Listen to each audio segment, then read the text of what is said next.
Good morning, USA, and welcome to another episode of the Bernie or Bust Show. Unshaved, unbathed, unedited, usually, and unscripted. Truth is, I don't even know how to edit a video, so if any of you want to teach me, that'd be all right. But I still don't think I would edit my videos. All right, what have I been up to? I've been on Facebook, believe it or not, and I posted this poll. Revolt against Plutocracy created a poll. If Bernie Sanders does not win the nomination, you will, choice 1, vote blue, choice 2, not vote blue.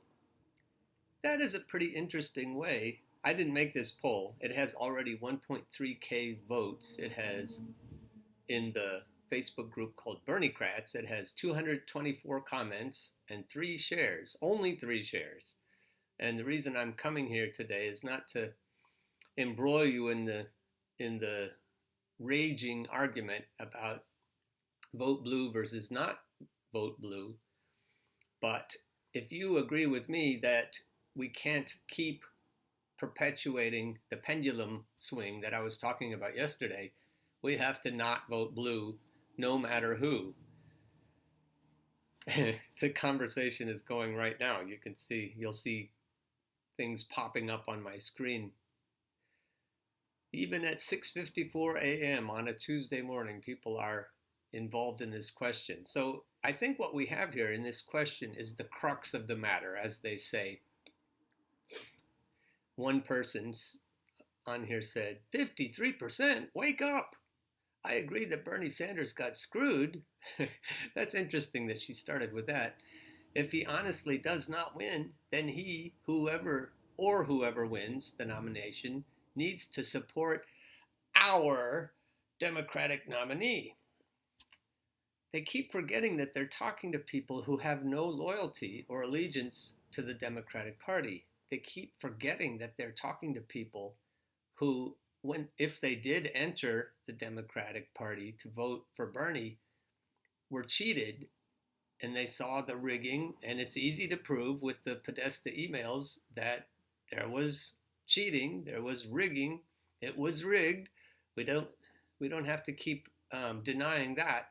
So, and she doesn't. She says she knows it was rigged. But what she's also not saying is the threat posed by neoliberalism. You can't ignore all the things that have happened under both Republicans and Democrats over the last 70 years to throw working class people under the bus.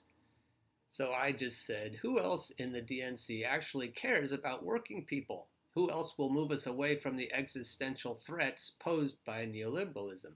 I waited to post it because I figured then she'll probably come right back. James just said, there are a few people I could feel okay about voting for if Bernie doesn't win, and others I will not. But if it's an honest election, Bernie will win. And to him I'd say, but it's already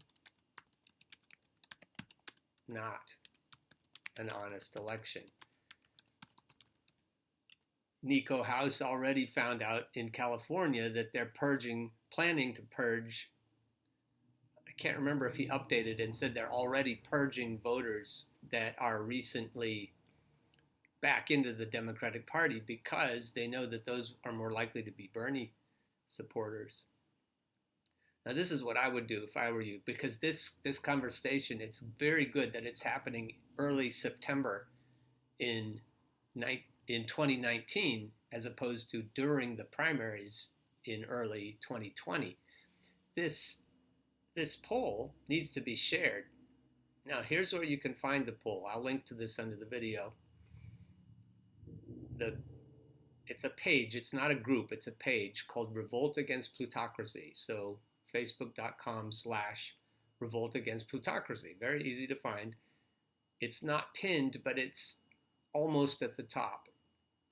It's right there. And you hit share. Now, where should you share it? Let's say you're part of a group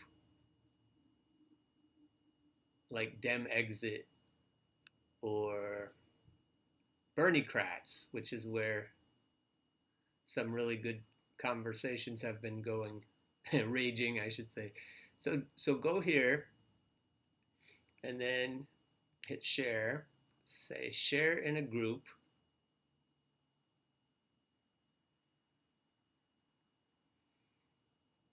And then try to remember, okay, dem exit. So you type the group name.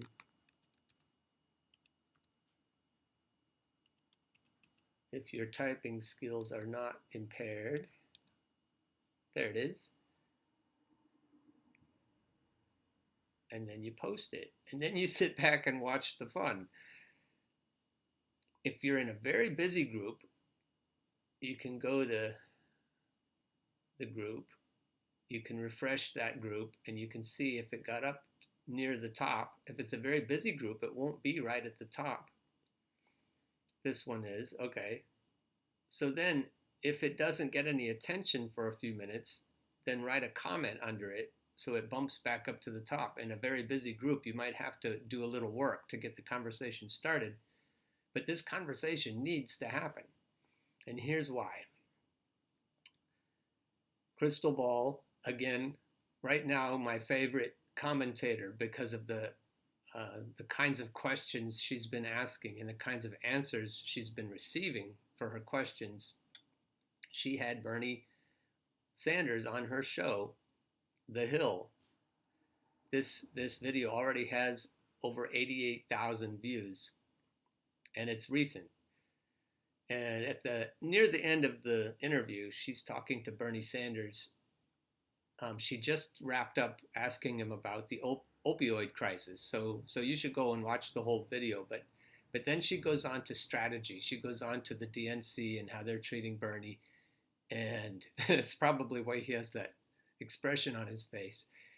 And what you'll see here is what I just said in the other Facebook post. I said only Bernie Sanders is really going to do anything to take on big money.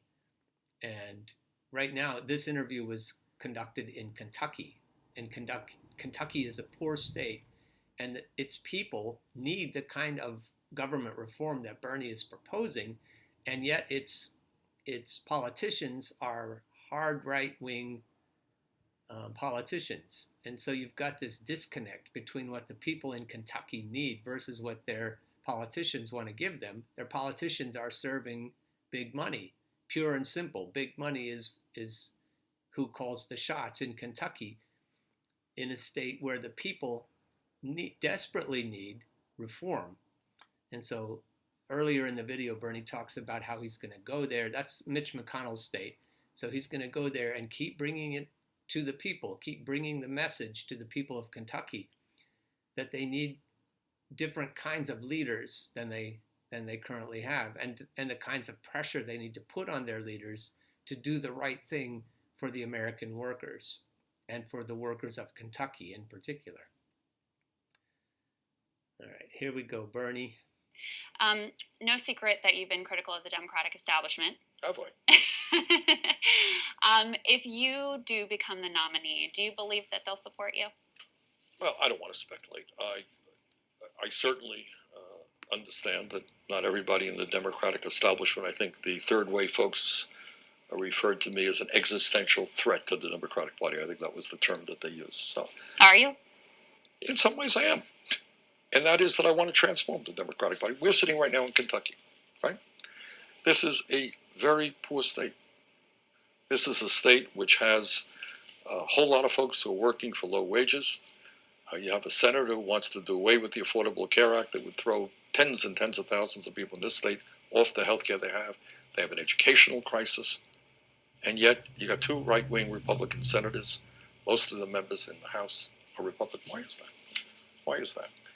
And I think it's because the Democratic Party has lost the vision that it once had under FDR, even maybe under Harry Truman, about being the party of the working class of this country, being the party that says to the billionaire class, you know what? You can't have it all. You're all going to pay your fair share of taxes. You're not going to throw American workers out on the street. You know what, drug companies? You're not going to charge us the highest prices in the world. We're going to lower drug prices in this country. You know what? We're going to join every other major nation and have a Medicare for all single payer program. But I think when you lose the willingness to confront the corporate elite that controls so much of our economic and political life, people understand what's going on. Then you go to them on election day, I'm going to do this and I'm going to do that. That's what we need to tell people. The corporate elite are in need of being challenged. They say vote blue no matter who. Just tell me one person, other than Tulsi Gabbard, if we voted for, would confront the corporate elite, truly confront the corporate elite, rather than wag their finger at them. There isn't anyone else who's going to do it. There are no other choices. So if you get mad at us for, if the people you're arguing with get mad at you for saying Bernie or bust, saying I'm not going to vote blue no matter who, if it isn't Bernie, and they say, but Trump, ah! You can say, look at what we have. We have both parties working for the oligarchy. We have both parties throwing American workers under the bus. Don't keep scaring me with the bogeyman. Show me who else, blue or red, who's going to stand up for the American people, who's going to stand up for the American workers in particular. You've got to watch this video. There's another part of it where he's talking about universal basic income and how he doesn't agree with it, that he thinks we need universal jobs. And the reason for that is because there's so much work to do. He doesn't want to pay people to sit around. And a lot of my truck driver friends don't understand that about Bernie. They don't really know who Bernie is. All they know is what they've heard from their favorite punditry. And we've got to figure this out. All right, let's let Bernie finish this. They don't believe you. They don't believe you. And, then you have Republicans coming along with their agenda of trying to divide us up, getting us to hate each other if we're, black or gay or Latino or immigrant. That's usual demagogic type activity. And when people have no hope and don't believe that one party is going to stand for them, they'll fall for that stuff. So I guess in the sense that I believe in transforming the Democratic Party to, in fact, be a party of the working class of this country, to be a party of young people. And I think we are making some progress in getting young people into the Democratic Party. It amazes me. You go to some states and they are really excited to see new people. And other states say, oh my God, who are those people? How dare them? Don't they understand this is our place? They're not welcome here. And that's the message that goes out. Yeah. And that has to change. And that has to change. Okay. I'll leave you there, but please do watch the rest of this interview. Please do share it broadly. Please do pose the question to your diehard Democrat friends and acquaintances. Say, who else is really going to do anything besides incrementalism, besides wagging their fingers, besides lip service? Who's going to actually confront big money? And they don't have an answer. So say, I will only vote blue if it's somebody who will actually change things for the American people. All right, stay happy, keep on burning.